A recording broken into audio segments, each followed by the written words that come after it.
안녕하십니까. 저는 신한카드 빅데이터 사업 본부장 장재영입니다. 오늘은 먼저 마이데이터 사업이 무엇인지 간략하게 설명을 먼저 드릴 거고요. 다음으로는 이 마이데이터 사업이 이 향후에 금융산업을 어떻게 바꿔놓을 것인지에 대한 그 변화를 한번 다시 예측해 보도록 하겠습니다. 그리고 마지막으로는 이 변화 속에서 어떻게 새로운 비즈니스 과제들이 또 발굴되고 실제로 실행되고 있는지 선진 해외 사례를 보면서 생각해 보는 시간을 갖도록 하겠습니다. 최근에 한국판 뉴딜 정책을 정부에서 발표를 하게 됐죠. 이제 그만큼 이제 국가의 어떤 성장 동력 자체가 지금 필요한 시점인 것 같습니다. 그 뉴딜 정책 중에 근데 첫 번째 과제가 뭐였냐면은 바로 디지털 뉴딜 정책이었습니다. 첫 번째 과제를 이것으로 삼은 이유는 정부 역시 디지털과 빅데이터 사업 쪽이 굉장히 투자할 만한 가치가 있고 거기에 따른 어떤 부가가치의 효과가 크다는 것을 생각하고 있다는 것에 대한 반증인데요. 제가 속하고 있는 기업으로만 보더라도 체감적으로 볼 때 크게 세 가지 영역으로 굉장히 많은 투자가 이루어지고 있습니다. 첫 번째는 AI와 디지털 이 두 가지 영역이 서로 결합되는 영역에서 투자가 일어나고 있고요. 이것을 또 뒷받침할 수 있는 ICT 인프라 및 여기에 어떤 개발 요건들을 충족시키는 쪽으로 굉장히 많은 투자가 일어나고 있습니다.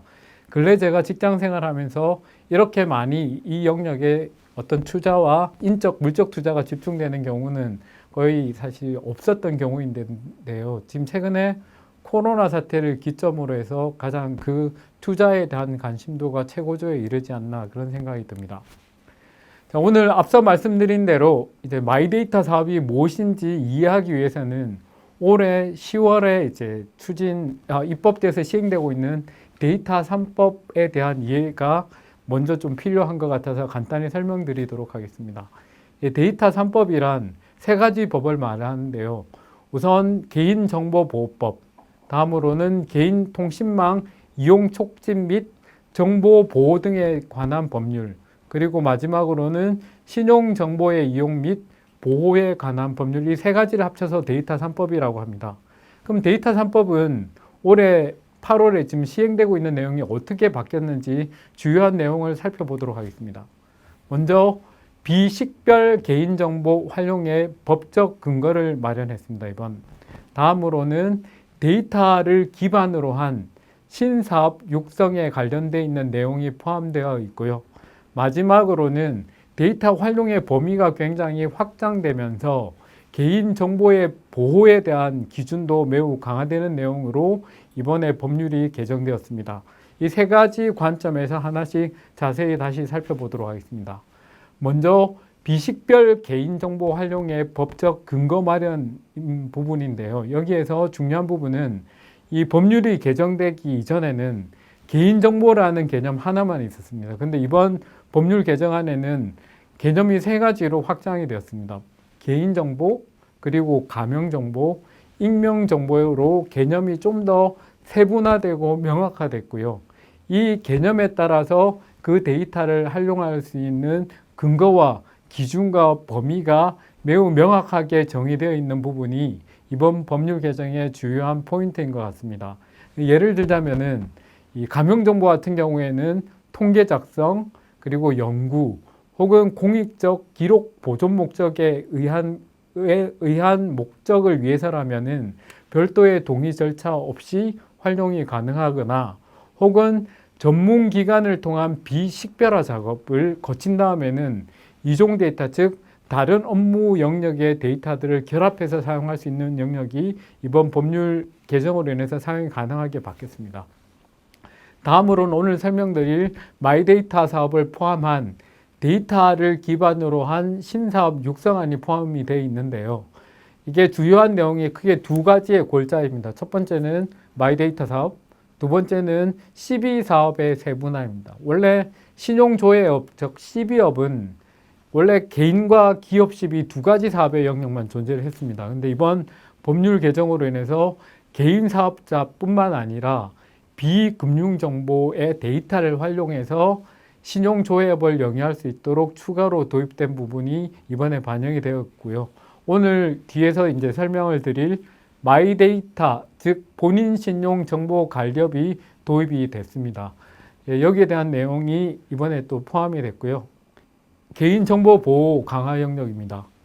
예, 아무래도 데이터 활용 범위가 굉장히 확장되면서 이제 동의를 받는 절차들이 굉장히 정확하게 이루어져야 되는 필요성이 증가하게 됐고요. 그래서 동의를 알고 하는 동의가 정착될 수 있도록 동의 등급제, 또 통합 동의 플랫폼을 구축 관련되어 있는 기준들이 마련이 됐습니다. 그리고 정보 활용 관리 상시 평가제, 그리고 개인정보가 유출되었을 때는 징벌적 손해배상금을 강화하는 방향의 법률이 개정이 됐습니다. 이번 데이터 3법이 이렇게 통과되면서 크게 금융산업이 어떻게 바뀔 것이냐라고 보면은 세 가지 측면이 부각이 되는데요. 첫 번째는 지속적으로 이 데이터를 기반으로 한 서비스에 관련되어 있는 규제들은 계속 완화될 가능성이 매우 높아졌기 때문에 여기에 관련된 사배 영역이 확장될 가능성이 매우 높다는 것. 그리고 신데이터 산업, 데이터를 기반으로 해서 마이데이터 사업, 그리고 신용관리업뿐만 아니라 이와 파생되는 여러 가지 비즈니스가 굉장히 확대될 것이라고 예측이 되고 있고요. 그리고 마지막으로는 이를 구현할 수 있는 테크놀로지 영역, 특히 금융과 결합된 핀테크 영역이 굉장히 성장할 것이라는 예측이 매우 지배적인 상황입니다. 그리고 데이터의 패러다임이 그래서 점점 바뀌고 있습니다. 원래 데이터라는 부분이 어떤 사업에 부가적으로 발생하는 데이터였기 때문에 어떤 쌓여지는 데이터의 관점으로 봤다면은 지금은 비즈니스를 먼저 설계를 한 다음에 거기에 필요한 데이터를 결합하고 모아야 된다는 관점으로 패러다임이 바뀌고 있고요. 또 개인의 정보도 보호 관점으로 굉장히 많이 다루어지던 영역이 이제 개인의 정보를 어떻게 활용할 것인가라는 부분으로 계속 개념이 확장되어 가고 있습니다. 그리고 기업들 같은 경우에는 데이터가 의사결정을 하는 어떤 보조적 수단에서 이제는 판단의 핵심 영역으로 이동하고 있는 부분이 데이터의 패러다임의 변화의 어떤 흐름인 것 같습니다.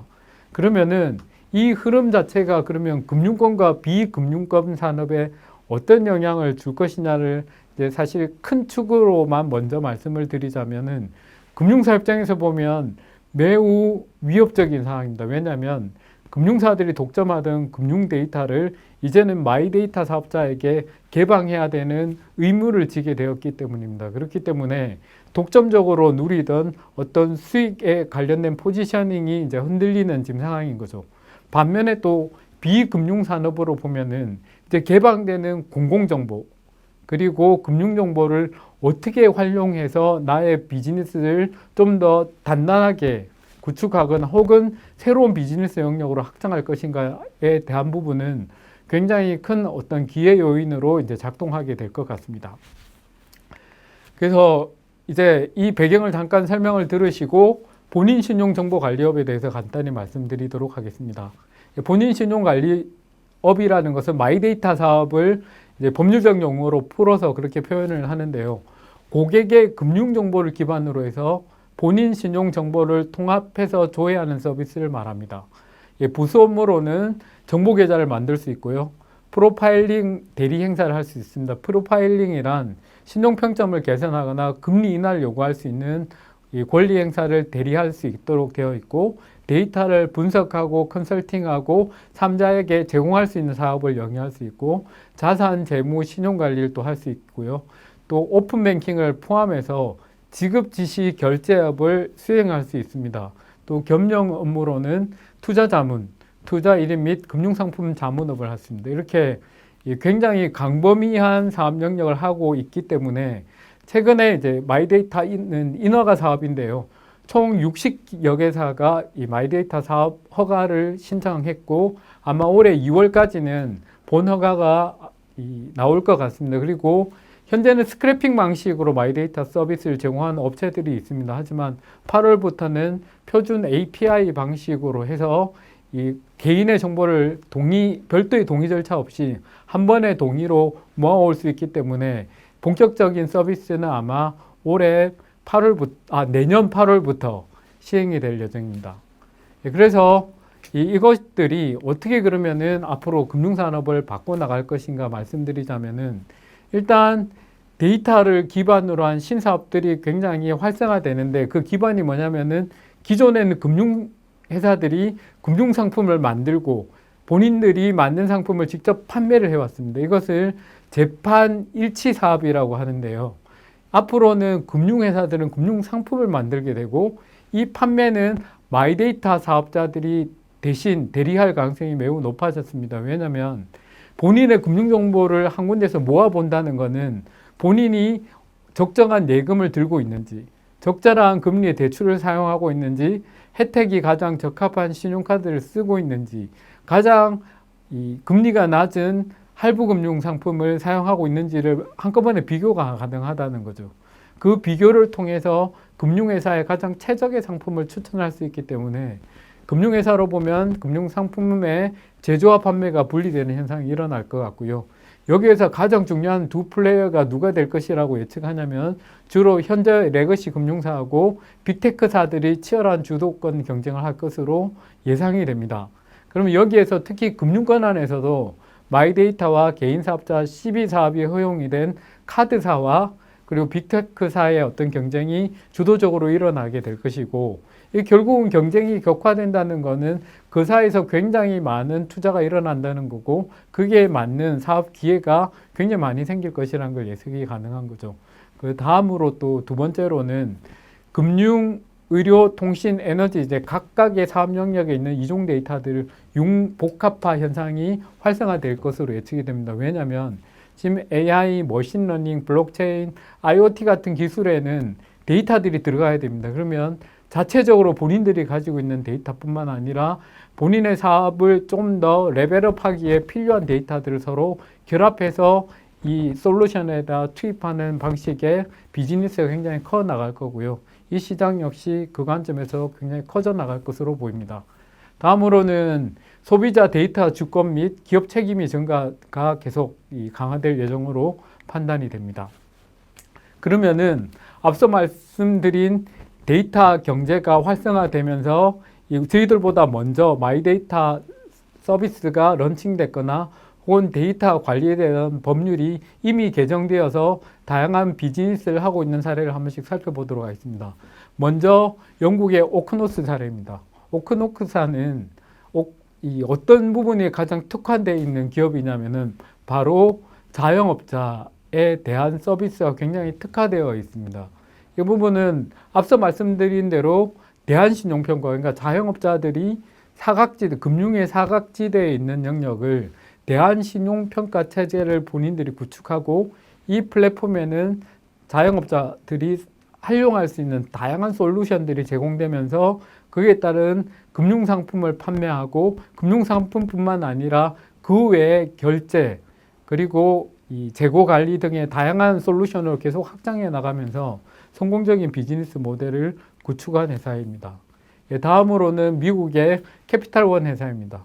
캐피탈원 같은 경우에는 기존의 어떤 그 소비 형태나 자산 형태를 분석하는 것이 아니라 당신은 조금 더 이런 소비를 하거나 혹은 이런 대출을 하거나 이런 행위를 한다면은 보다 나은 신용 점수를 쌓아서 보다 나은 금융상품을 이용할 수 있습니다라는 방법론적인 부분을 푸시 형태로 제공하고 있습니다. 그래서 기존의 레거시 금융도 튼튼히 사실은 다져가면서 그 외에 다양한 관리를 통해서 부가산업에서 만들어진 서비스를 덧붙여 나가면서 본업과 새로운 사업을 결합한 좋은 사례라고 할 수 있겠습니다. 다음으로는 영국의 대표은행인 HSBC하고 바클레이즈 은행입니다. 이 두 회사의 특징은 뭐냐면은 주로 은행들은 자산관리 측면에서 어떤 솔루션이나 관리에 특화되어 있었거든요. 근데 이 두 이제 레거시 은행은 기존의 금융자산뿐만 아니라 소비와 지출 관리에 대한 부분을 시뮬레이션하고 또 이제 특히 바클레이즈 같은 경우에는 어떤 소비를 막을 수 있도록 온, 오프 기능까지 개발해서 내가 이걸 쓰고 싶어 한다 하더라도 그 플랫폼에서 술은 먹지 않을 거야 라고 오프하게 되면 그 업종에서 사용할 수 없도록 온오프 기능까지 제공하는 등 이 본업과 연계되어 있는 다양한 서비스, 데이터 분석을 통한 서비스를 제공하고 있는 사례입니다. 다음으로는 이 일본 MUFG 데이터 은행인 디프라임 서비스 같은 경우에는 기존의 개인 데이터를 수집 관리를 통해서 생활 전반에 관련되어 있는 활동하고 연계한 조언을 해주고 있는 서비스를 런칭해서 기존의 유저들을 계속 확대하면서 그 안에서 기존 금융상품을 판매하고 중개하고 광고 홍보 수익까지 올리는 목적으로 지금 사업을 계속 확장해 나가고 있는 사례이고요. 마이덱스는 약간 특이한 개념입니다. 이게 개인의 데이터를 본인이 원하는 방향에서 동의를 하고 그 부분을 본인이 직접 판매까지 이어질 수 있도록 이 솔루션을 개발해서 제공하고 있는 사례인 것 같습니다. 다음으로는 아예 이제 모듈을 판매하는 경우입니다. 골드만삭스의 디지털 은행인 마르쿠스 페이하고 이제 네덜란드 1위 은행인 ABN 암로뱅크 같은 경우에는 아예 본인들이 사용하는 개발자 전용 페이지거나 혹은 자신들의 금융상품을 팔 수 있는 모듈을 아예 전체로 개방해서 판매하는 사례로서 이게 IT 기반의 어떤 솔루션 판매 사업까지 확장되고 있다고 보시면 될 것 같습니다. 글로벌 이 시장 같은 경우에는 물론 이제 시장의 성장 속도는 당연히 굉장히 빠르겠죠. 특히 아태 지역하고 남미는 거의 6%의 성장률을 보여주고 있습니다. 하지만 이제 서유럽이나 북미도 3%, 2% 수준의 성장을 계속 보여주고 있기 때문에 이 금융의 디지털화의 시장은 지속적으로 성장한다고 보면 될 것 같고요. 이제 채널별로 보면 대면 채널에서 디지털과 대면을 함께 사용하는 복합 채널, 그리고 디지털 채널로 넘어가고 있습니다. 지금 현재는 대면 채널은 굉장히 10% 내외로 남아 있고요. 대부분 이제 복합 채널이거나 디지털 채널인데 특히 이제 표에 보시면은 중국 같은 경우에는 복합 채널 이용 비중이 68% 정도로 아직 시장이 굉장히 많이 남아 있는 것으로 보입니다. 그래서 지금 복합 채널들이 점차 디지털 채널로 넘어가고 있기 때문에 이쪽 영역의 글로벌 시장은 아직도 굉장히 많이 남아 있고 성장이 계속 가속화될 것이다. 이렇게 예상이 됩니다. 글로벌 시장을 이제 간단히 보셨고요. 앞에 마이데이터 서비스에 관련돼서 개략적으로 이제 보셨습니다. 근데 이제 저희 회사에서 지금 현재 마이데이터 서비스를 판이라는 이제 플랫폼에서 제공하고 있습니다. 그래서 실제로 제공되고 있는 서비스 잠깐 스쳐 지나가면서 보도록 하겠습니다. 우선 소비 관련되어 있는 이제 구성은 이렇게 되어 있습니다. 마이 리포트라고 해서 소비, 그리고 입출금, 그리고 자산에 관련 것들을 일목요연하게 정리해서 보여주고 있고요. 그리고 카드사 같은 경우에는 승인이 일어나는 시점에서 본인이 그 시점에 필요한 의사결정을 지원하는 것으로 현재 구현되어서 서비스가 제공되고 있습니다. 그리고 타임라인이 뭐냐면 카드 아까 말씀드린 승인될 때마다 보여지면서 거기에 맞는 소비의 형태를 분석해주고 그리고 과다한 소비가 일어났을 때는 경고를 해주기도 하고 주간, 월간 소비 리포트를 제공하기도 하고 월납 상품에 대한 리포트도 같이 진행하고 있습니다. 보시는 이제 화면에는 이제 가계부, 자산 현황 대시보드, 소비관리 대시보드, 카테고리별 소비 내역을 볼 수 있도록 정리가 되어 있고요. 거기에 이제 그러니까 여기에 많은 고객들이 들어올 수 있도록 하기 위해서 맞춤형 혜택, 그리고 지역 기반, 관심사 기반의 혜택을 끊임없이 가맹점과 고객을 이어주는 혜택을 계속 제공하고 있습니다. 그리고 마지막으로 말씀드릴 부분은 바로 이 디지털 솔루션에 있어서 고객과 디지털 매체가 서로 연결되는 고리는 비정형 데이터로 이루어져 있습니다. 예를 들자면 챗봇과 음성봇들인데요. 이 커뮤니케이션 채널에 대한 투자도 굉장히 많이 일어나고 있습니다. 이거는 디지털 채널을 계속 개발하기 위해서는 필수 불가결한 영역이고요. 이 영역도 굉장히 많은 투자가 일어나고 있기 때문에 저희 나라뿐만 아니라 전 세계 글로벌 디지털 은행들은 대부분 다 기존의 전화나 대면이 아닌 디지털 커뮤니케이션 채널을 운영하고 있습니다. 그래서 이 시장도 급격히 성장하고 있다고 보시면 될 것 같습니다. 간략하게 현재 이제 마이데이터 사업이 유발하게 된 어떤 금융산업의 변화와 성장하는 시장에 대한 예측을 보셨는데요. 아마 지금 이 시작 단계라고 보시면 될 것 같습니다. 그래서 국내에서 마이데이터 사업과 디지털 금융에 대한 이해를 기반으로 해서 글로벌을 공략하시다 보면은 이제 글로벌 시장도 기존에 라이센스 취득하고 난 이후에 오프라인 인프라를 구축하기보다는 디지털 솔루션만으로도 글로벌 금융시장을 공략할 수 있는 길이 열렸다고 보시면 될 것 같습니다. 이상 강의 마치도록 하겠습니다. 감사합니다.